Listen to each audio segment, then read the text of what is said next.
మీ ప్రోడక్ట్ని ఎవరు పర్చేస్ చేయడం లేదు అంటే మీరు లాజికల్గా సెల్ చేస్తున్నారు అని అర్థం.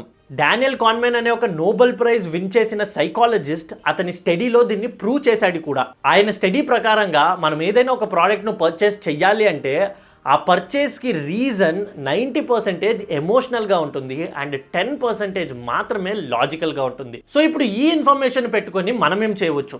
యాజ్ ఎ మార్కెటర్గా లేదా యాజ్ ఎ బిజినెస్ ఓనర్గా మీరు ఏదైనా ఒక ప్రోడక్ట్ను సెల్ చేస్తున్నారు అంటే మీరు మీ ప్రోడక్ట్ యొక్క ఫీచర్ను సెల్ చేయడానికి బదులుగా మీ ప్రోడక్ట్ ఆ కస్టమర్ యొక్క లైఫ్కు ఏమి యాడ్ ఆన్ చేస్తుంది అనేదాన్ని సెల్ చేయాలి.